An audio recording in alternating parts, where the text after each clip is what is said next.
حسین غم میں تیرے کائنات روتی ہے، نکل کے روتا ہے دن، چھپ کے رات روتی ہے۔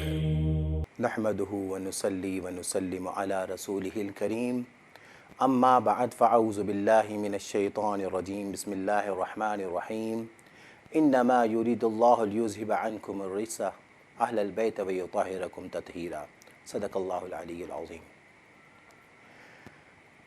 حضرت عبداللہ ابن عباس رضی اللہ تعالی عنہ فرماتے ہیں کہ قرآن پاک میں اللہ رب العالمین نے کئی صحابہ کرام کے فضائل بیان کیے۔ حضرت ابو بکر صدیق کی فضیلت بھی بیان کی، حضرت عمر فاروق کی فضیلت بھی بیان کی، حضرت عثمان غنی کی بھی فضیلت بیان کی، لیکن حضرت عبداللہ ابن عباس رضی اللہ تعالی عنہ فرماتے ہیں سب سے زیادہ جس صحابی رسول کی فضیلت بیان کی ہے وہ مولا علی ہیں، اور اس بات کو ابن عساکر نے بھی تخریج کی ہے۔ حضرت عبداللہ ابن عباس فرماتے ہیں کہ نزلت فی علی ثلث مئت آیہ، حضرت علی رضی اللہ تعالی عنہ کی شان مبارک میں 300 آیت مبارک آئی ہیں، 300 آیت مبارک۔ قرآن پاک میں اللہ رب العالمین نے اہل بیت کرام کی کئی فضائل بیان کیے۔ اب کسی کے ذہن میں یہ وسوسہ آ سکتا ہے کہ لوگ کہتے ہیں یا محمد یا علی یا حسن، تو کسی کے ذہن میں یہ خیال آ سکتا ہے کہ محمد صلی اللہ علیہ وسلم کو پکارتے ہو مدد کے لیے، علی کو پکارتے ہو مدد کے لیے، حسن کو پکارتے ہو مدد کے لیے۔ جب کربلا کے میدان پر آقا علیہ الصلاۃ والسلام نے اپنے نواسے کی مدد نہیں فرمائی، علی نے حضرت امام حسین کی مدد نہیں فرمائی، حضرت حسن نے اپنے بھائی کی مدد نہیں فرمائی، تو تمہاری کیا مدد کریں گے؟ لوگ اعتراض کرتے ہیں، کسی کے ذہن میں یہ وسوسہ آ سکتا ہے۔ اب میں اس کا بڑا پیارا جواب دینے والا ہوں۔ ایک عاشق رسول، ایک عاشق اہل بیت کا دل جو ہے نا وہ سکون میں آ جائے گا، خوش ہو جائے گا۔ دیکھیں، ایک ہوتا ہے امتحان، اور امتحان میں سفارش کرنا غلط ہوتا ہے۔ امتحان میں سفارش کرنا چٹنگ کے مترادف ہوتا ہے۔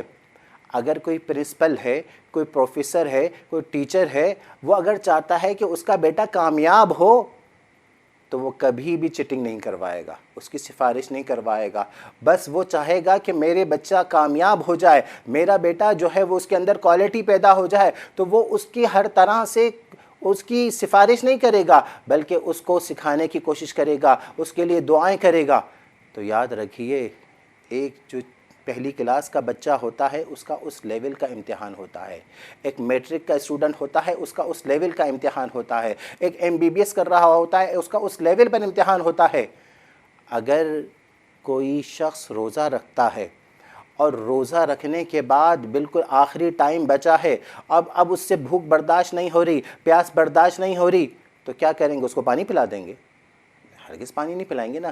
اس کو کہیں گے جہاں اتنا صبر کیا ہے اس کا حوصلہ دیں گے، اس کو تھوڑا سمجھائیں گے، اس کو وہ کریں گے بھائی تھوڑا سا خیال کر لو تاکہ وہ وقت گزر جائے اور مغرب ہو جائے۔ اس کو پانی پلانا یہ اس کے ساتھ ظلم کرنے کے مترادف ہے۔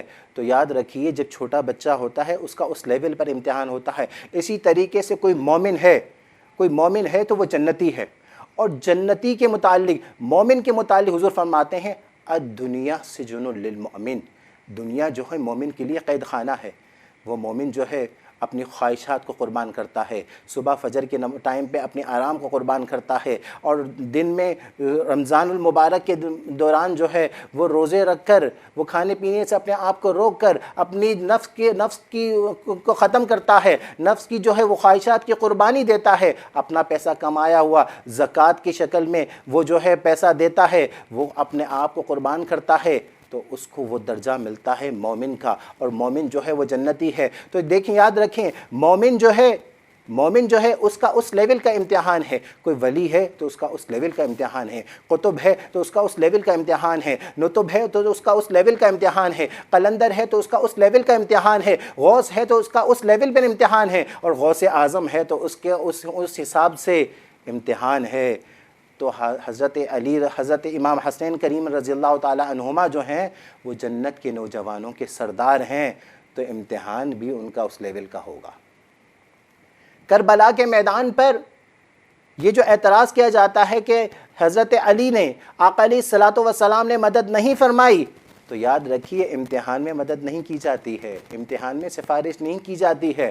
ارے اللہ کے نبی کی بات، حضرت علی کی بات اور حضرت حسن کی بات تو بہت دور کی بات ہے، بہت بڑی بات ہے، لیکن میں آپ کو قرآن پاک سے ایک دلیل دیتا ہوں کہ اگر اللہ کے نبی یا حضرت علی رضی اللہ تعالی عنہ ان پیاروں کی نسبت اگر کسی چیز سے ہو جاتی ہے، میں قرآن سے ایک مثال دیتا ہوں، سورہ بقرہ اور دوسرا سپارہ ختم ہو رہا ہے، سیکنڈ لاسٹ رکوع ہے۔ اللہ پاک فرماتا ہے بسم اللہ الرحمن الرحیم وقال لهم نبيهم ان آیۃ ملکہ ان یأتیکم التابوت فیہ سکینۃ من ربکم وبقیۃ مما ترک آل موسیٰ وآل ہارون تحملہ الملائکہ۔ اللہ فرماتا ہے تابوت سکینہ کے متعلق، تابوت سکینہ کے اندر کیا ہے؟ بقیتن، باقی چیزیں ہیں، مما ترکا، جو چھوڑا ہے، جو پرانی چیزیں ہیں، کس کی؟ آل موسیٰ و آل ہارون، یعنی موسیٰ علیہ السلام کی آل اولاد کی اور ہارون علیہ السلام کی اولاد کی پرانی چیزیں ہیں، جو باقی چیزیں ہیں اس تابوت سکینہ کے اندر ہیں، اور شان اس کی کیا ہے کہ تحملہ الملائکہ، اس کی شان یہ ہے کہ اس کو فرشتوں نے اٹھایا ہے۔ ہماری پرانی چیز کو کوئی ہاتھ لگانے کو تیار نہیں ہوتا، ہماری پرانی چیز کو لوگ پھینک دیتے ہیں، ہماری پرانی چیز، ہماری جوتی کو کوئی ہاتھ لگانا گوارا نہیں کرتا، لیکن قربان چاہیے جس تابوت کے اندر موسیٰ علیہ السلام کی آل، حضرت ہارون علیہ السلام کی آل، اللہ کے پیاروں کی تبرکات ہیں، ان کی باقی چیزیں ہیں، شان ہے کہ اس کو فرشتوں نے اٹھایا ہے۔ اور امام راضی رحمۃ اللہ علیہ فرماتے ہیں کہ جب بنی اسرائیل پر کوئی تکلیف ہوتی تھی یا بنی اسرائیل کسی جنگ پر جاتے تھے تو امام راضی فرماتے ہیں وہ تابوت سکینہ کو رکھ کر اللہ رب العالمین سے اس کے تبرکات کی برکتوں سے، اس کے وسیلے سے دعا مانگتے تھے تو اللہ رب العالمین فتح یابی عطا فرما دیتا تھا۔ امام راضی رحمۃ اللہ علیہ فرماتے ہیں کہ آل موسیٰ علیہ السلام سے افضل ہمارے نبی ہیں، ہارون علیہ السلام سے افضل ہمارے نبی ہے، اور موسیٰ علیہ السلام کی آل سے افضل آل نبی آل علی ہیں، ہارون علیہ السلام کی آل سے افضل آل نبی آل علی ہیں۔ جب موسیٰ علیہ السلام کی اولاد، ہارون علیہ السلام کی اولاد کی تبرکات کے فضائل سے جب فتح یابی مل سکتی ہے تو حضرت آل نبی آل علی، ان کے تبرکات سے، ان کے نام سے اللہ رب العالمین کربلا کے میدان میں فتح یابی عطا فرما سکتا تھا، لیکن امتحان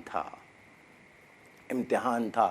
اور یاد رکھیں آقا علیہ السلام کی بات تو بہت بڑی بات ہے۔ آقا علیہ السلام تو فخر الرسل ہیں، مولا کل ہیں، ہادی السبل ہیں، رحمت للعالمین ہیں، امام الانبیاء ہیں، فخر الانبیاء ہیں۔ آقا علیہ السلام تو بہت بڑی بات ہے۔ میں قرآن پاک سے ایک دلیل دیتا ہوں کہ نبی حضرت یوسف علیہ السلام، ان کے والد محترم سورہ یوسف 16واں سپارہ، ان کے بھائی نے بتایا کہ ابو کی آنکھیں، حضرت یعقوب علیہ السلام کی آنکھیں چلی گئی ہیں، وہ ان کی بینائی ختم ہو گئی ہے، ان کی بینائی کم ہو گئی ہے۔ حضرت یوسف علیہ السلام تو سپر پاور بادشاہ تھے، وہ ایک سے بڑھ کر ایک حکیم بھیج سکتے تھے، ایک سے بڑھ کر ایک طبیب بھیج سکتے تھے، ایک سے بڑا ایک ڈاکٹر بھیج سکتے تھے، لیکن انہوں نے کیا بھیجا؟ قرآن پاک اٹھا کر دیکھیے، حضرت یوسف علیہ السلام نے اپنا جبہ مبارک بھیجا، اور قرآن کے الفاظ ہیں فَأَلْقَاهُ عَلَى وَجْهِ، جب اس جبہ مبارک کو، حضرت یوسف علیہ السلام کے جبہ مبارک کو جب حضرت یعقوب نے اپنی آنکھوں میں رکھا، ابیّت بصیرا، آنکھیں لوٹ آئیں۔ اب بتائیے آنکھ لوٹ آئی نہیں آئی ہے؟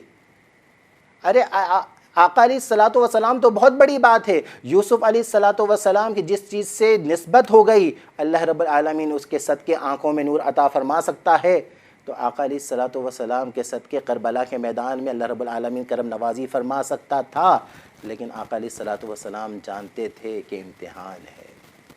کربلا کا معرکہ حضرت امام حسین کا امتحان تھا۔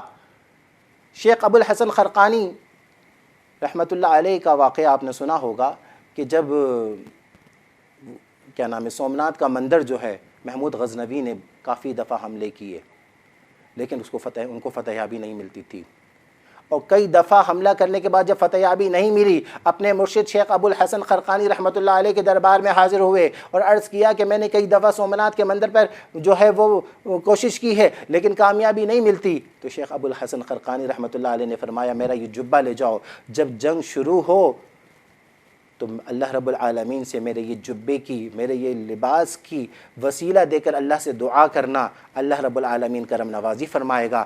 اور حضرت محمود غزنوی بھی ماشاءاللہ اللہ والے تھے، اللہ کے پیاروں سے محبت کرتے تھے، اللہ کے پیاروں سے نسبت تھی۔ محمود غزنوی بادشاہ جب سومناتھ کے مندر کے حوالے سے جب مقابلہ ہوا، جب جنگ زوروں پر ہوئی تو حضرت محمود غزنوی نے وہ حضرت شیخ ابو الحسن خرقانی کا جبہ اٹھا کر اللہ رب العالمین سے دعا فرمائی تو اللہ رب العالمین نے سومناتھ کا مندر فتح فرما دیا۔ اور جب وہ لباس لے کر، وہ جبہ مبارک لے کر واپس آئے اور شیخ ابو الحسن خرقانی سے فرمایا کہ وہ میں نے یہ، تو شیخ ابو الحسن خرقانی نے فرمایا کہ کیا دعا کی؟ عرض کیا کہ میں نے یہ دعا کی اللہ رب العالمین آپ کے جبے مبارک کی نسبت سے اللہ رب العالمین سومناتھ کا مندر فتح فرما دے۔ محمود غزنوی کو شیخ ابو الحسن خرقانی ان کے مرشد تھے، انہوں نے فرمایا کہ اللہ رب العالمین کی رحمت تو اس وقت اتنے عروج پر تھی، اگر تم اس وقت میرا یہ جبہ کی نسبت دے کر اللہ سے یہ دعا کرتے کہ یا رب العالمین پورے ہندوستان کو مسلمان فرما، تو امید ہے کہ اللہ رب العالمین میرے جبے کی لاج رکھتا اور سب کو مسلمان فرما دیتا۔ تو مقصد یہ ہے کہ اللہ والوں کی نسبت اگر کسی چیز سے ہو جائے تو اللہ رب العالمین اس کے صدقے سے بھی کرم فرماتا ہے۔ اب اگر کوئی شخص، کوئی جس کی بینائی جو ہے کمزور ہو، موتیا ہو گیا آنکھوں میں، ڈاکٹر کے پاس جائے، ڈاکٹر کہے میں 50,000 لوں گا، لاکھ روپے لوں گا۔ آج کل تو یہ ہوتا ہے نا، جو جتنی زیادہ فیس لیتا ہے کہتے ہیں اتنا بڑا ڈاکٹر ہے، بعد میں پتہ چلتا ہے کہ اس کے سرٹیفکیٹ ہی 2 نمبر ہیں۔ اب وہ لے جائے کمرے میں لاکھ روپے یا 50,000 روپے لے کر اور اٹھا کر اپنا جبہ یا اپنا لباس یا اپنی شرٹ اتار کر وہ آنکھوں میں ملے گا تو شفا ملے گی؟ اس کو جو ہے اس کی آنکھیں، اگلا تو مریض کو بدبو سے اس کا تو دماغ کی دہی ہو جائے گی، وہ کہے گا بھائی ہٹاؤ، یہ کیا کر رہے ہو، یہ بدبودار قمیض کو ہٹاؤ۔ تو یاد رکھیں ہر قمیض سے شفا نہیں ملتی، یہ اللہ کے ولی کی یا اللہ کے نبی کی جس چیز سے نسبت ہو جائے تو اللہ رب العالمین کرم فرما دیتا ہے۔ تو حضرت یوسف علیہ السلام کے نسبت سے جس چیز کا جبے کو نسبت ہوئی تو آقا علیہ السلام فرماتے ہیں یوسف علیہ السلام کے جبے کی نسبت سے یعقوب علیہ السلام کی بینائی لوٹ آئی، اور آقا علیہ السلام ہاتھ مبارک، دعا مبارک اٹھا لیتے حضرت امام حسین رضی اللہ تعالیٰ عنہ کے لیے، تو کیا اللہ رب العالمین کرم نہیں فرماتا؟ اور حضرت امام حسین بھی جانتے تھے کہ میں شہید ہوں گا، حضرت علی بھی جانتے تھے کہ امام حسین شہید ہوں گے، آقا علیہ السلام بھی جانتے تھے کہ میرا نواسہ شہید ہوگا۔ اچھا اب ہوتا کیا ہے، اگر ہمیں پہلے ہی پتہ چل جائے نا کہ ہمارے ساتھ یہ تکلیف ہونے والی ہے، یہی اس تکلیف ہے، میں الحمدللہ عامل ہوں، تو میں کسی کو بتاتا ہوں گردش ہے، آپ کے 2 سال گزر گئے، گردش کی بھی مختلف قسمیں ہوتی ہیں، 2.5 سال والی گردش کو ڈھیا کہتے ہیں، 7.5 سال والی گردش کو 60 صدی کہتے ہیں، مختلف قسمیں ہوتی ہیں۔ کسی کو کہو آپ کے 2 سال گزر گئے، باقی جو ہے آپ کے 5.5 سال باقی ہیں، تو وہ کہتا ہے حضرت کوئی حل بتائیے، علاج کریں، کچھ نہ کچھ کریں۔ یعنی اگر ہمیں پتہ ہو کہ ہمارے ساتھ یہ تکلیف ہونے والی ہے یا ہمارے ساتھ یہ تکلیف ہے تو اس کے ہم حل کی کوشش کرتے ہیں نا۔ آقا علیہ السلام جانتے تھے کہ امام حسین شہید ہوں گے، مولا علی جانتے تھے امام حسین کربلا کے میدان میں شہید ہوں گے، امام حسین جانتے تھے کہ کربلا کے میدان میں، امام حسین جانتے تھے کربلا، تو آقا علیہ السلام نے دعا کیوں نہیں فرمائی؟ دعا، ارے آقا علیہ السلام اشارہ کریں تو چاند کے 2 ٹکڑے ہو جاتے ہیں، آقا علیہ السلام اشارہ فرمائیں تو سورج پلٹ آتا ہے۔ آقا علیہ السلام کی ذات تو وہ ذات ہے کہ حدیث قدسی ہے، لولا کلمہ خلقت لک لا، اے محبوب اگر آپ نہ ہوتے تو کچھ بھی نہ ہوتا۔ یہ لا جو ہے، لا کے معنی نہیں ہوتا، یہ لا نفی جنس کی ہے۔ زمین ایک جنس ہے، آسمان ایک جنس ہے، فرشتے ایک جنس ہیں، جنت ایک جنس ہے، جہنم ایک جنس ہے، انبیاء کرام ایک جنس ہیں، انسان ایک جنس ہیں۔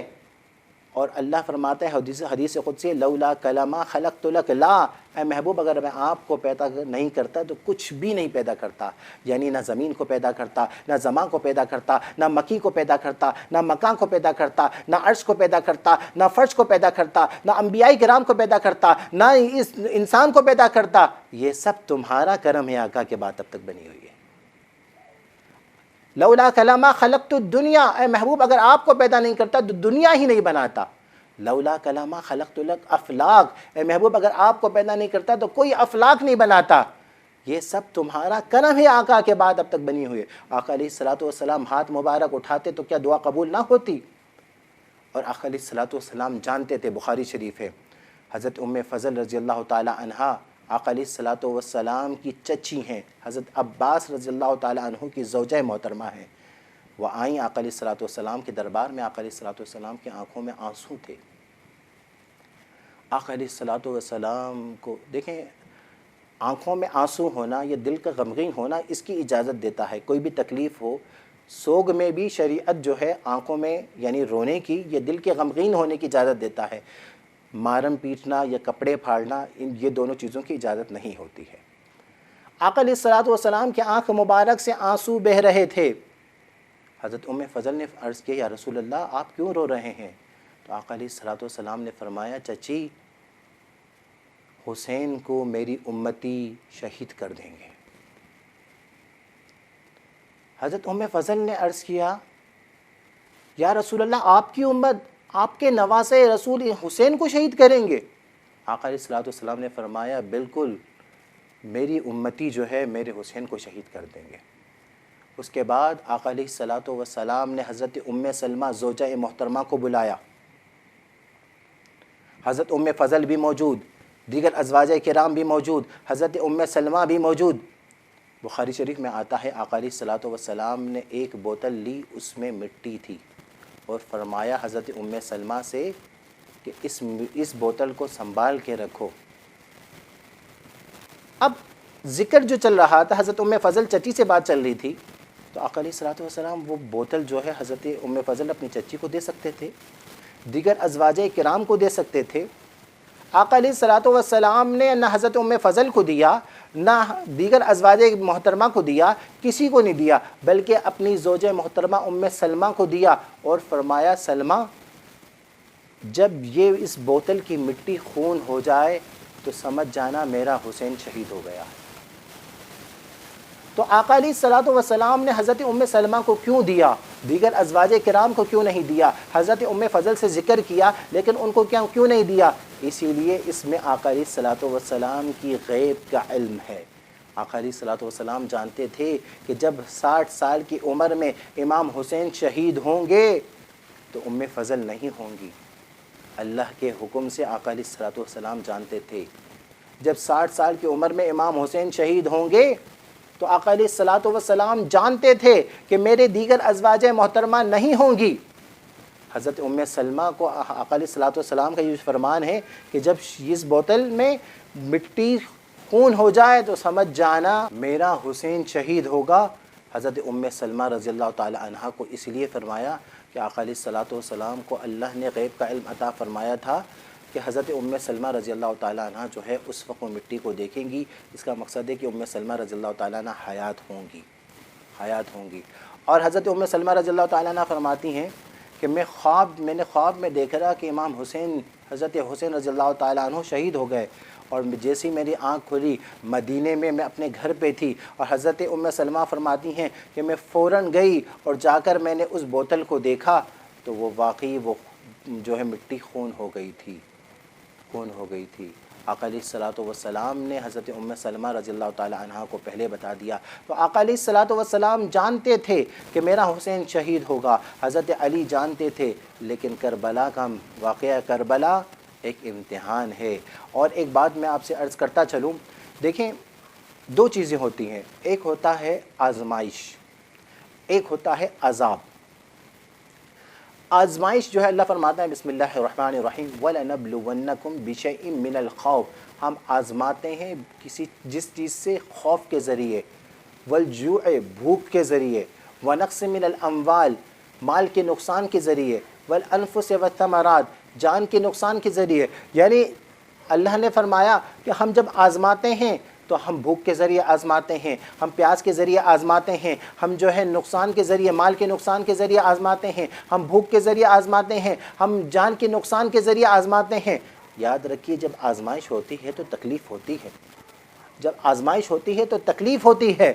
اور جو عذاب ہوتا ہے نا، عذاب جو ہوتا ہے قرآن پاک میں اللہ فرماتا ہے بسم اللہ الرحمن الرحیم ما اصاب من مصیبت فبما کسبت ایدیہم، جو بھی تمہارے اوپر کوئی مسئلہ ہوتا ہے، جو بھی مصیبت ہوتی ہے، فبما کسبت ایدیہم، اپنی کوتاہیوں کی وجہ سے ہوتی ہے. اور جب کوئی عذاب ہوتا ہے نا اس میں بھی تکلیف ہوتی ہے، مختلف قسم کے جب عذاب ہوتے ہیں اس میں بھی. اب فرق کیسے کریں گے کہ یہاں یہ عذاب ہے یا اللہ کی آزمائش ہے؟ تو علماء کرام بڑا پیارا جواب دیتے ہیں. علماء کرام فرماتے ہیں کہ اگر کسی بھی مسئلے میں آپ پریشان ہیں، اب یہ فرق کرنا ہے کہ عذاب ہے یا آزمائش ہے. اگر آپ سرخرو ہو جاتے ہیں، اللہ رب العالمین آپ کی عزت رکھ دیتا ہے، اللہ رب العالمین جب آپ پہ کرم نوازی فرمائے گا تو اس آزمائش میں آپ کو اللہ رب العالمین سرخرو فرمائے گا، کامیاب فرمائے گا. اور اگر آپ عذاب میں ہوں گے تو آپ بے عزت ہی رہیں گے. اب آپ مجھے ایک بات بتائیے، حضرت حسین رضی اللہ تعالیٰ عنہ کربلا کے میدان میں جب تھے 72 افراد تھے، 72 افراد، اور اس میں بچے بھی تھے، علی اصغر بچے بھی تھے، خواتین بھی تھا، اسلحہ بھی. اب ان کے مقابلے میں 22,000 بندوں کا لشکر، اور جو دریائے فرات پر 500 بندے جو ہے نا دریائے فرات پر کھڑے ہوئے ہیں، وہ پانی جو ہے وہ اہل بیت کرام پانی نہ لے جائیں. 22,000 کا لشکر ہے، لشکر یزید کے پاس ہے، اسلحہ یزید کے پاس ہے، کرسی یزید کے پاس ہے، طاقت یزید کے پاس ہے، پاور یزید کے پاس ہے، عہدہ یزید کے پاس ہے، بادشاہت یزید کے پاس ہے. حسین کے پاس لوگ بھی کم ہیں، اسلحہ بھی نہیں ہے، گھوڑے بھی نہیں ہیں، طاقت بھی نہیں ہے، پاور بھی نہیں ہے، عہدہ بھی نہیں ہے، کرسی بھی نہیں ہے. لیکن آپ ایک بات بتائیے کہ کربلا کے میدان پر یزید کامیاب ہوا یا حسین کامیاب ہوا؟ آزمائش تھی نا. جب آزمائش میں سرخرو ہو گئے تو سمجھ جاؤ آزمائش ہے، اور امام حسین سر کٹا کر بھی سر بلند ہے. اور یزید جیت کر بھی کوئی کہہ سکتا ہے کہ یزید جیتا؟ کوئی کہہ سکتا ہے کہ یزید جیتا؟ نہیں، کیونکہ وہ اس پر عذاب تھا. اور حضرت امام حسین سر کٹا کر بھی سر بلند ہے. حضرت امام حسین کا اس وقت بھی کامیاب ہوئے، آج بھی امام حسین کا نام زندہ ہے، ان کی کامیابی زندہ ہے، ان کی پہچان زندہ ہے، ان کے خیالات زندہ ہیں، ان کی سنتیں زندہ ہیں. آج بھی امام حسین کا نام لینے والے بے شمار ہیں. کوئی غلام حسین ہے، کوئی محمد حسین ہے، اور قیامت تک کوئی یہ نہیں کہہ سکتا. تو یہی تو حضرت امام حسین رضی اللہ تعالیٰ عنہ کی آزمائش تھی، جس میں اللہ رب العالمین نے امام حسین رضی اللہ تعالیٰ عنہ کو آقا علیہ الصلوۃ والسلام کے صدقے، مولا علی کے صدقے، امام حسن کے صدقے کامیاب فرمایا. اللہ رب العالمین سے دعا ہے کہ میرا کہنا آپ کا سننا قبول فرمائے. وآخر دعوانا الحمدللہ رب العالمین. حسین غم میں تیرے کائنات روتی ہے، نکل کے روتا ہے دن، چھپ کے رات روتی ہے.